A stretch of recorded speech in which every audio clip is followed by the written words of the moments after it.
The sanctions have also had an unintended effect, a churn among the middle powers. Do they stick with America or do they keep their options open, explore new ones? Saudi Arabia, for instance, is circumspect.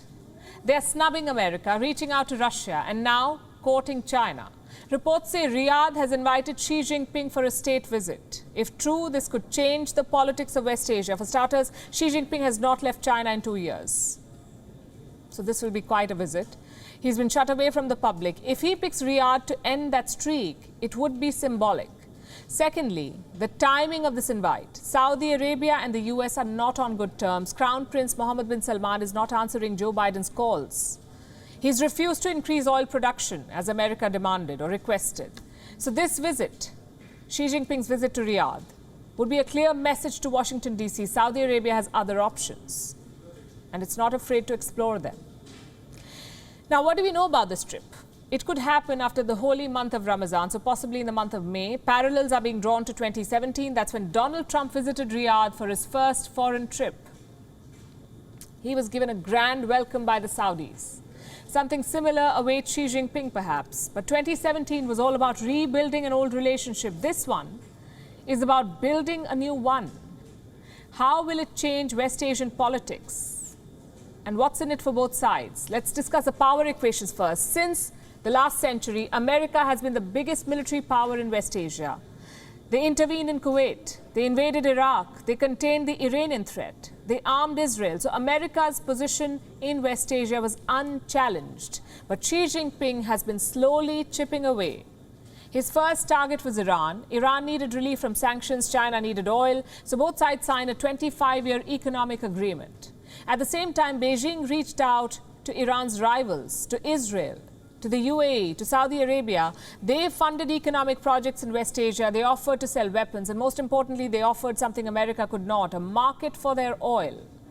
You see, the US is energy independent now. They have their own oil. They don't need West Asian oil anymore. In fact, America is the biggest oil producer in the world. On the other hand, China does need oil. It is the biggest energy consumer in the world.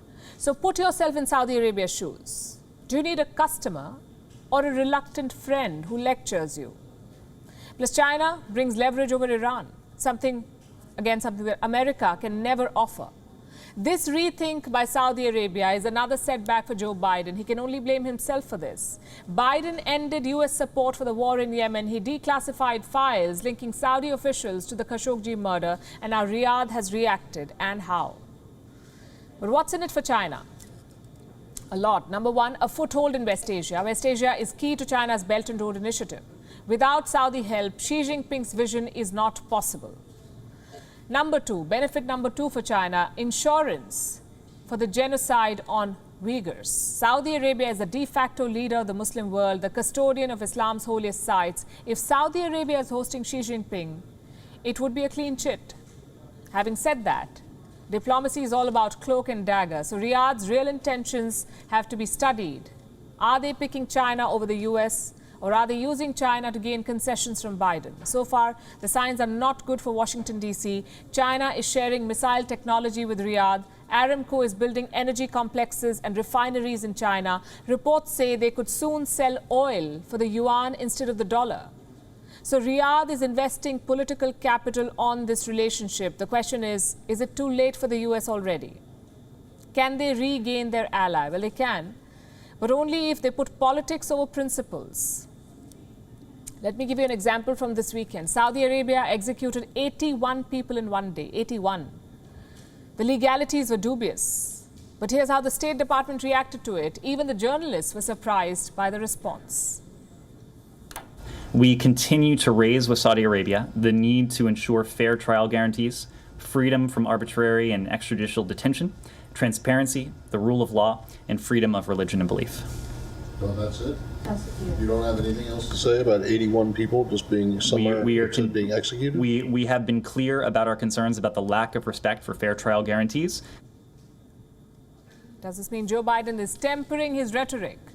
If he is, then it's mission accomplished for Mohammed bin Salman. If not, he can always pivot to China. Like I said, this is an untested relationship. How much military assistance will China provide the Saudis?